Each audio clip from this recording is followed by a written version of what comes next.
Brooke's books. You know what? I'm going to be real with you. This whole YouTube thing, it's a journey, and I'm only 4 weeks into this since I started doing Brooke's books. Week 1, I was all polished. I'm at my dining room table thinking I had it all together. And then week 2 hit. And let's just say technology decided to throw a full-blown tantrum. We're talking lost footage, audio that sounded like it was recorded in a fish tank, the works. So we're just going to pretend that never happened. Then last week, this eye decided to go on strike, and I wasn't camera presentable, so you got the Canva special, which I actually kind of enjoyed putting together because I like working in Canva. Doing the voiceover with the images and talking about what the topic is for the day. So stay tuned for more of those in the future because I really enjoy Canva. But today, I'm here, I'm back, and I'm in person. I am at my desk where all the magic happens. Last week, we embraced the chaos of my one-woman show, and I did a review of one of my favorite romance novels, Twice Loved by Laverl Spencer. I also talked about the topic of book boyfriends, and that was a lot of fun, so check that episode out. You'll enjoy it.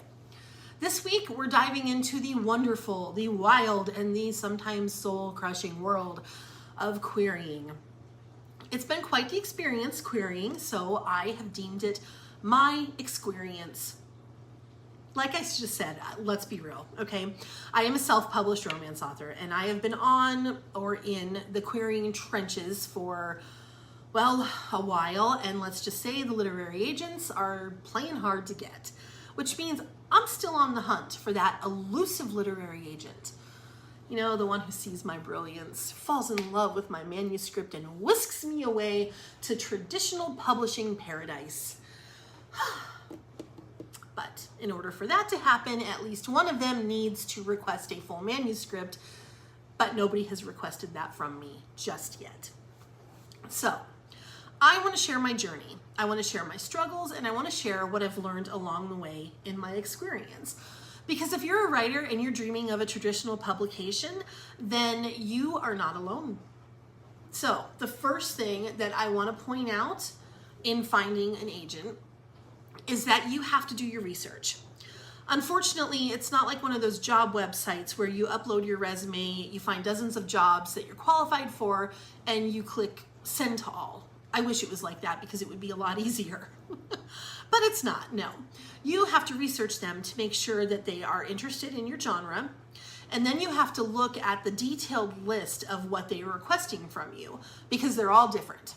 Some of them want the first 3 chapters, some want the first 10 pages, some want the first 5 chapters, some want the first 50 pages, and some of them want you to send them a lock of your hair and your firstborn child. Not really, but you know, it feels that way sometimes because it can be crazy. And so far in this whole experience, all I've gotten are a bunch of no thank yous.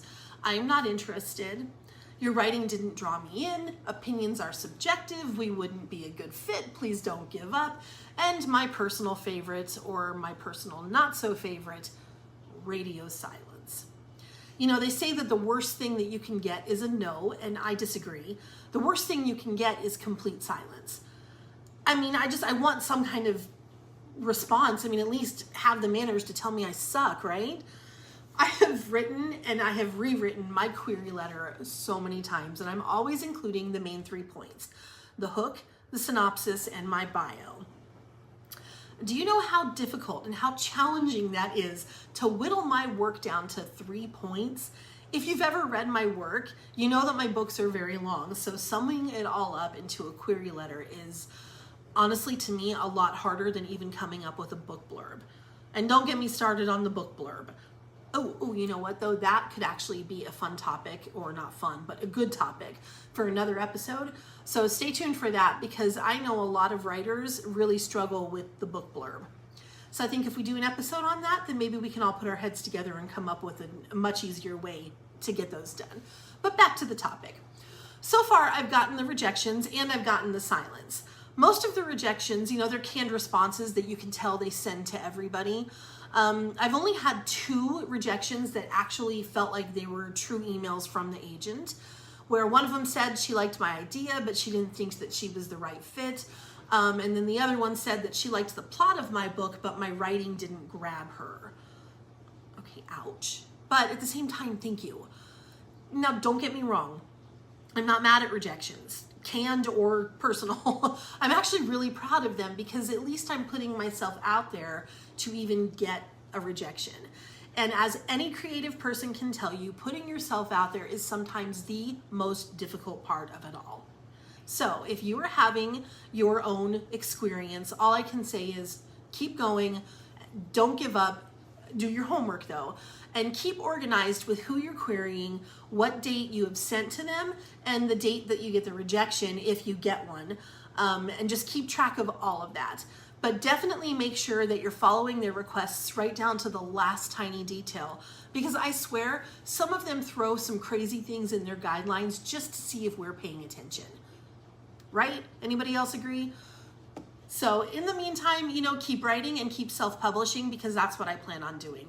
Yes, my ultimate goal is to be traditionally published, but I will not stop self-publishing. I've got too many stories that I want to share. Now, if you have had success with querying, please share your tips. I'm all ears. And if you are in the trenches with me, let's commiserate. If you have any questions, please ask away. Oh, you know what? And if you're an agent and you happen to stumble upon this video, will you please tell me how to get your attention? Because I'll do it. I will, I promise, within reason. All right, so that's all for this week's episode of Brooke's Books. I thank you so much for joining me. Make sure to subscribe to my channel. Please like this episode and leave a comment. Share it, all the things. To all my readers out there, always happy reading. And to my fellow writers, happy writing. Good luck, stay on track, and I'm with you. I will see you all next Thursday. Bye.